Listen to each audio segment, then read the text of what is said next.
What's up YouTube? I'm Vaughn and this is the Gear channel where we discuss collectibles, hobbies, competitive games from tabletop to video games. And today we are reviewing my Myotis deck that got a second place last night tournament at BD Cosmo, which I'm super excited for because a lot has changed, especially with EX02 finally out. We got to build the ideal deck that we want to do. But first, friendly reminder to definitely like and subscribe, and especially subscribe if you guys want to enter in our amazing giveaways. So let's get started. So we're going to start with the eggs, which is the 4 Demi-Meramon. Now this is the only one that we're playing because that is the only one that we want to see and to abuse from. So we are actually going to go and Digivolve over it and get that +1 of a free draw every time we trash. So the more we have of this, the better it is. Next, for the rookies, we have the new Intmon, which is just amazing. Not only can you actually trash like 3 cards just like that, but there is so many cool follow-up plays that you can do. And also, it's up to 3, so if you're actually close up decking out, you don't have to actually trash all 3. So it's actually quite good, and there's a lot of cool plays, and especially with the on-play of revealing 4. Now, this is a very important effect because we do abuse Intmon quite a bit on playing it, but you have to always keep track of what you're putting underneath your deck because there's a lot of cards that does so, and the order is very important, especially for follow-up plays that you're planning to do. It's very hard to actually like keep track because you have so many cards that you just keep on putting on the bottom of your deck. So one thing you have to practice with is definitely trying to remember which order and what order you are planning on putting the cards underneath your deck. Then we have 2 of the Intmon from BT6. Now the reason why we're only playing 2 is like I was playing 3 and somehow that was too much. So we cut it down at 2, and the reason why we're playing only this specific Intmon is because we could actually trust the Myotismon in our hand to get our Beelzemon from trust to our hand. Now it's not really necessary to do it all the time, and it's a May effect, so you don't always have to do it. But it's really good to get that extra dead Myotismons that you have in your hand to put into your trash. Next, for the level 4s, we do have 4 Digimon because it's just a free 1 cost to Digivolve, and it's also a blocker. But one thing I keep on forgetting is that you lose 2 memory every time you attack, so I do tend to misplay with this quite a bit. Next, we have 3 Soulmons. Now, definitely playing multiple level 4s higher than the rookies is very important, especially that we just spam constantly the Intmons. So that is why the number increased, and Soulmon is really good because you gain 1 memory every time you trash, and we do have a lot of stuff that gains memory when you trash. So having this and with the other cards as well, you pretty much play a lot of your stuff for free. So that's why you don't really care too much about the memory tamers.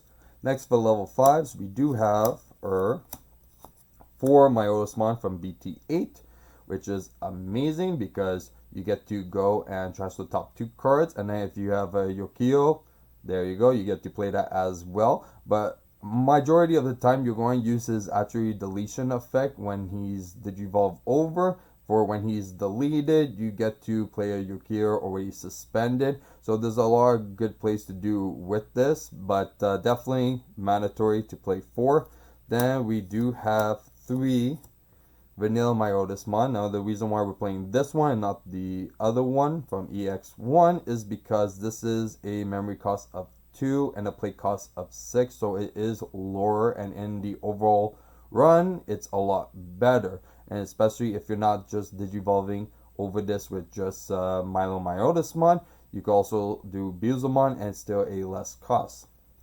Finally, for the level 6s, we do have 4 Beelzemon. Now when this card is trash, you get to play an Intmon from your trash, so it's quite good, definitely for milling the top cards of your deck. You get to trigger, but also his when digivolving and when attacking, his ability is so good. So you trust the top 2 cards of your deck, then you delete 1 level 3 or lower, but that level increased by the amount of 10 cards you have in your trash. So if you have 10 cards in your trash, then it's a level 4 or lower. So definitely a really good card, and many times when I play this on top of Myotismon, our opponent really has to try his best to delete it, because we're just trashing too many times. Just by him alone, that trashes 4 cards pretty much if you didn't skip your turn.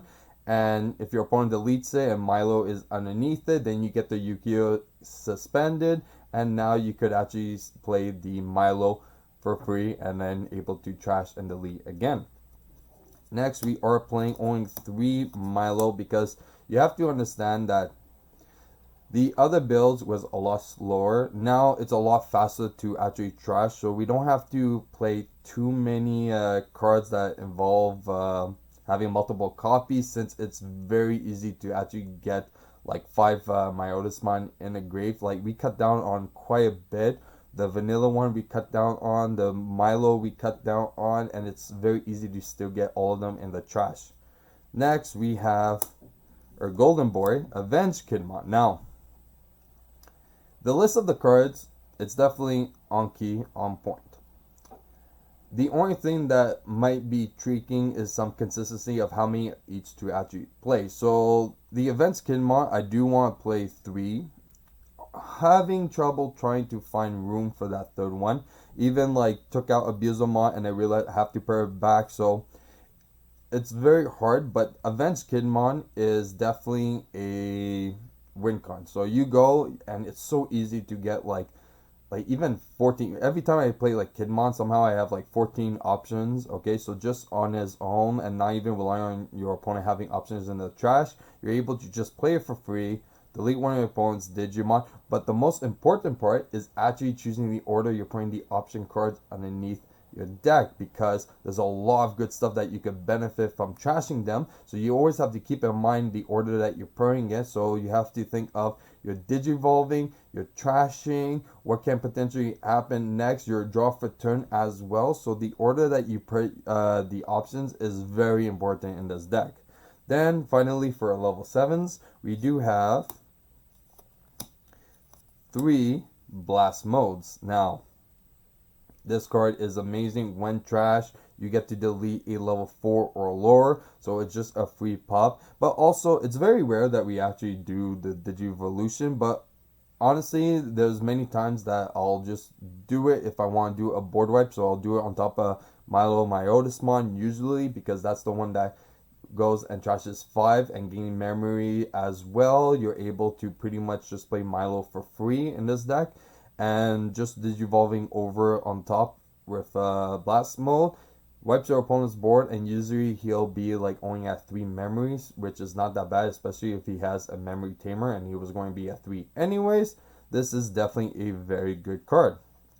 Next, for a tamer, we are playing 3 Yokios, and that's our only tamer that we're playing. Now, you have to understand how the deck works. Is not really focus on the tamers, more on the options that you benefit off. But also, memory is not an issue in this deck. You're going to see how many stuff that we play that just gains memory, and we just play stuff for free majority of the time. So we don't really need a memory tamer in this deck at all. So it's been running really smooth just with 3 Yukios. I was playing 2, but I realized I'm not seeing that much of it, so I went and decided to put that third one back in. But honestly, it's been working out great. I would not recommend, you don't really need any memory tamers in this deck at all. And also, like, it is a hassle. If they get trashed and all that, you might have to go and play like more stuff to try and recovery, and then you just lose sight of the main focus. And the main focus is pretty much the Myotismon, not the Beelzemon. Now, you were assuming it would be the Beelzemon because of the amount that we're playing, but it's keeping track of the Myotismon is what benefits you with the Beelzemon. So if you're focusing on doing the mills to do your Myotismon plays, it's the Beelzemon that just supports it and helps it. But if you try to do it the other way around, then you won't be having a good game.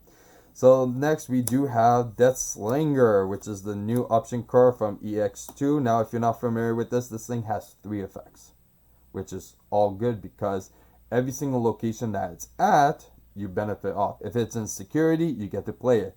If it's trash from the deck, you gain 1 memory, which is insane. And then his actual effect is you delete a level 4 or lower, but increase that level for every 10 cards you have in the trash. So it's very easy to actually pop a level 5. Next, we have our main option card, Darkness Wave. Now, let me tell you, this card, okay, you could potentially mill 10 cards with just this card. And I have actually done it. I just played one memory, starting first, play that one memory, trash 10 cards right off the bat, and I only spent one memory, and I was able to get Impmon on the board as well. So this card, you definitely need 4 of, because you could just abuse it like non-stop. But also with the Beelzemon, and also with the Death Slinger as well, okay, you can actually gain memories, so you actually play it for free. So this card is definitely mandatory to actually have it at 4 in this specific deck, because you just benefit so much. Next, we are playing 3 Miss Memory Boost, because if you notice, we don't play any memory tamers, and we have to keep it more in the option. So this is one that we could benefit from trashing and drawing, and especially if we have Myotismon, we could actually draw an extra card, but also to gain 2. Now, we're not really worried about any memory, what do you call them, memory stoppers or wherever. So, and the reason why is because we have so many things that pretty much deletes all level 3s that they never stay on the board. So we don't ever have any issues with memory blockers. That's the word I was looking for. So definitely very easy to handle. Next, we do have 2 Calling for Families. Now, we're not playing more because we could actually potentially recycle it, so it's not really an issue. And it's definitely really good to have, especially if you are missing some key levels that you need to put it back in your hand to go and restart again. And finally, we have 2 Jack Raids, because this thing always gives me at least 2 memories. Every time I play this, all the time. And then we could recycle it with VaughnGear, put on the top of the deck, go. There's so many plays that we can do, like even the order of the cards. Like sometimes, like when I do VaughnGear, I'll put 3 underneath Darkness Wave and have that as my top deck card, and then have these underneath the Death Slinger, so then I could play this, trash the 3, gain 3 memory, then Digivolve, get the Jack Raid, play the Jack Raid, Digivolve, get the other Jack Raid, play again. So there's a lot of key things, but like I said, you have to remember the order that you are putting the cards, and order really matters because you are putting a lot of cards underneath your deck so you don't deck out, but also so you could create bigger plays on your follow-up turn. And that's it for a deck profile. Now, if you guys enjoyed today's video, you know what to do. Like and subscribe, and especially subscribe if you guys want to enter an amazing giveaway. And if you want a sneak peek of future products we're planning to review here on the channel, you can follow me on my Instagram, VaughnGear. I'm Vaughn, and this was the Gear Channel.